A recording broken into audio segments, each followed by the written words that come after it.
Hey, welcome back.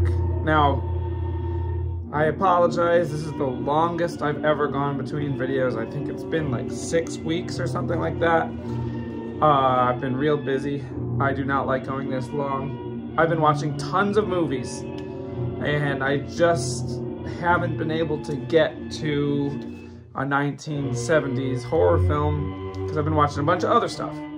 But today, we're going to talk about a very interesting and important movie that I've actually seen 3 times. But I always categorize this in my head as a 60s movie and not a 70s movie, which is only partially accurate. So, the name of the movie is Night of the Bloody Apes. Now, Night of the Bloody Apes is the English title of a movie that came out in 1969, a Mexican movie, which was called La horripilante bestia humana, which means the horrible human beast. Now, this came out in 1969, so why am I reviewing it now? Well, when it came out in America, in the United States, it came out in 1972, and the producer and distributor, which the distributor was Gerand, I don't know if I'm saying that right, Gerand, I think it's Gerand. They put it out, and they added about 2 minutes of footage, and it completely changes the movie. Plus, it's dubbed in English. So this is for this review is mainly for that version, although we will talk about both versions and the differences. Now, it was directed by Rene Cardona, which is a Mexican film director. I've talked about him before.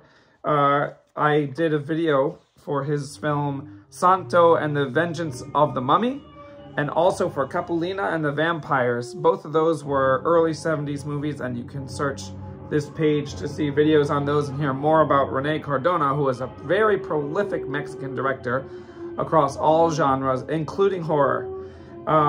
So this movie is actually a remake of Rene Cardona's earlier film, Los Luchadores contra el Médico Asesino, which means the luchadores versus the medical assassin. This movie came out in 1963, and it's an early luchador horror crossover. It's not the first one, but it's Rene Cardona's first one. It came out after a few of the Santo films, and if you look here, it actually looks like Santo is up here, but that's actually the medical killer, who is also a masked person. And the wrestlers are actually female, which is something slightly different. And what happens here is the crazy mad scientist is transplanting gorilla brains into human bodies. So it's kind of sort of Frankenstein-ish. And after that, we get, in 1969, a loose remake, which is La horripilante bestia humana. And instead of transplanting brains from gorillas into humans, instead we have a mad scientist whose son is I think they say he has leukemia, but for whatever reason, the mad doctor decides that what he needs is a gorilla's heart put into him. So he gets a gorilla's heart transplanted into him, and it turns him into a Frankenstein's monster-esque gorilla-human monster hybrid, okay? So that's the basic plot here. Now, it's actually full of prolific Mexican actors. We have Carlos Lopez Moctezuma, who was in Mexican film of high quality from at least the 40s all the way through the 70s. He was in Rio Escondido, which means Hidden River, which is like a highly acclaimed Mexican drama that I watched, and it was good. He was also in Rebellion of the Hanged, which I loved. It's a movie about the abuse of the working class that led up to the Mexican Revolution. He's in a movie called Return to Youth, which is a Faustian tale where a guy sells his soul to the devil in order to be young and attractive again. He's in the 1960 version of La Llorona, which is the probably most popular Mexican-specific horror story. I don't know if I ever talked about that before, but that is a Mexican ghost woman who cries, and if you hear her voice, you're gonna die. And in that movie, she curses her offspring because, as the story goes, her lover betrayed her and then didn't marry her, and she ended up killing her own son and then I think herself, and so then she haunts all of her descendants. Moctezuma was also in The Curse of La Llorona, which is actually a much better version from 1963, and he was in Santo versus the Strangler and a whole bunch of other stuff. Also, I'd like to just point out for a little Mexican history, Carlos Lopez Moctezuma's last name, Moctezuma, is the name of the final Aztec emperor before the Spanish took over Mexico. And I assume that either he or someone in his family kind of like made that their last name. Because if that's his real last name, that means he's a direct descendant of the former Aztec emperor, which is kind of interesting. Okay, moving on. This film also features Armando Silvestre, another prolific actor. He was in not only Mexican movies, but also American movies. He was in Santo versus the Zombies. He was in multiple Neutron movies. Neutron is like a Mexican superhero. He was in Wrestling Women versus the Aztec Mummy, which is kind of a sequel to the Luchadores versus the Medical Assassin. He was in Luchadores versus Medical Assassin. And he was also in the American movies Geronimo from 1962, playing Geronimo's tribe member, and that movie wasn't very good. And he was also in the great Mexican-American English language thriller called Rage, which I actually just watched yesterday, about an American doctor in Mexico who gets rabies and has to travel to a city to get the cure before it completely consumes him. That was really good. Also in Rage was Jose Elias Moreno, who is actually the lead in this movie, surprisingly, because these other two men were so prolific and well-known. And Jose Elias Moreno was a small character role in many films before this, but he was never the lead until this, if I'm not mistaken. And if that wasn't enough, we also have Norma Lazareno, who was in a bunch of Mexican movies I've seen over the past year, including Even the Wind is Afraid, The Drifter in the Rain, The Book of Stone, and The Vengeance of the Vampire Women, for which I just recently made a video for. So, this movie, let me tell you, when I watched the Mexican version, which I think I first watched 2 years ago, I was not that impressed. It's not that great. It could be good, except the makeup for the monster is kind of lame, and the attacks that the monster does or commits are even more lame. And so overall, it was pretty boring. Plus, it had too much wrestling in it, and by too much, I mean more than one scene. I can't take more than one wrestling scene in a movie, I've realized after watching all those Santo films. However, when it was released in the United States,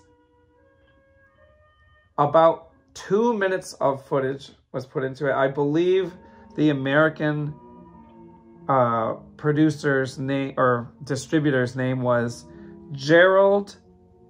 Let's see, I can zoom in maybe. Gerald Intrader? I don't know if that's his last name. That's a weird last name. Gerald Intrader. That's what it says. I assume that he was running Gerund Distributing Film Company.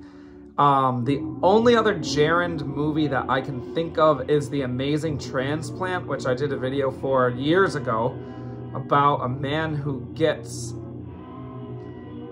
he either gets his penis removed. I think that's what happens. I think it was a transgender type idea, except that once he did that, he turned into a crazed killer, which is probably very much not PC these days. But that's the plot of that movie. That came out in 1970. So then in 1972, he put this out. He just took an old Mexican movie, but what he did was he added 2 minutes of footage. And what's really interesting is that does not sound like a lot, but it almost completely changes the movie. He adds 2 minutes of gore and nudity in bursts of about 5 seconds each. And if you take 2 minutes and divide it into 5-second chunks, that's a lot of chunks. And so he adds about, I want to say 5 like gore inserts. And the movie used to be lame because the attacks were lame, and now he's added these like gore sections. Like there's a part where someone's scalp gets ripped off. There's a part where someone's eye gets gouged out and you fully see it. Someone gets like stabbed. Someone gets their head pulled off. There's at least one more.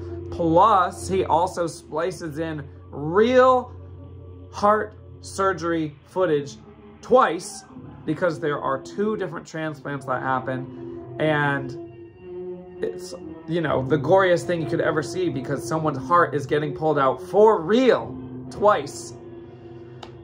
He's not the first person to ever put this kind of footage in. I believe I did, I know I did a video for Brain of Blood. And if I'm not mistaken, Brain of Blood had a real brain transplant surgery footage in it. That might have been the first one to do that. I think Brain of Blood might be the first movie to do that, and then this one does it as well. With these gore scenes in it, it makes this movie, I would say, at least to be modest about it, in the top 10% goriest films of all time up to 1972. The gore is actually so shocking that, in my opinion, it greatly increases the value of the movie, especially because we were not seeing stuff like that very much at the time. Of course, if you don't like gore, then you're probably watching the wrong channel anyway.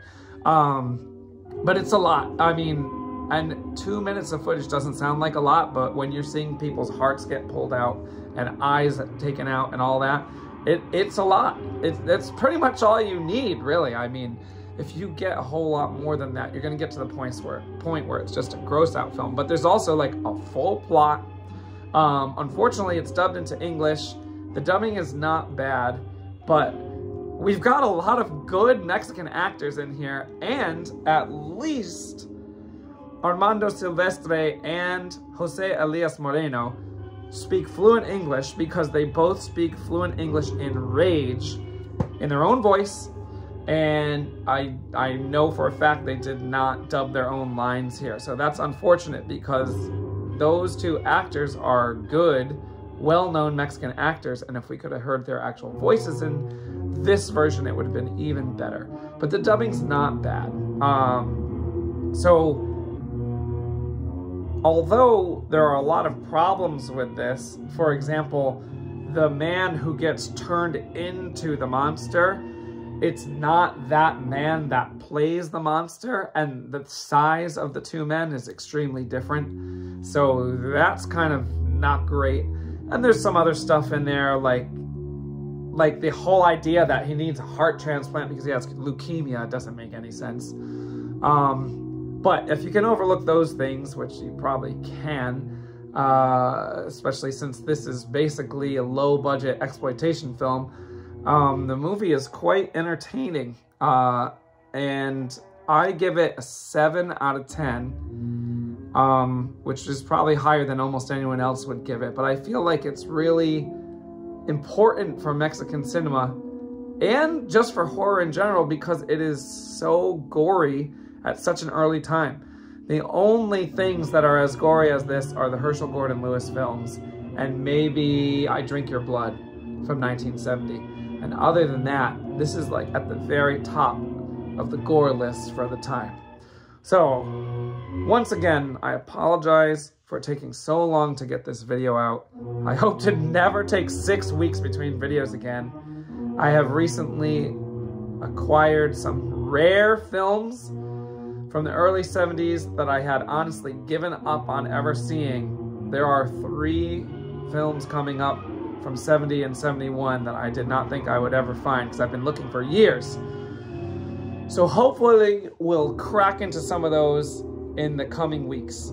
So thanks very much for watching. Like and subscribe if you haven't already, and I'll see you soon. Take care.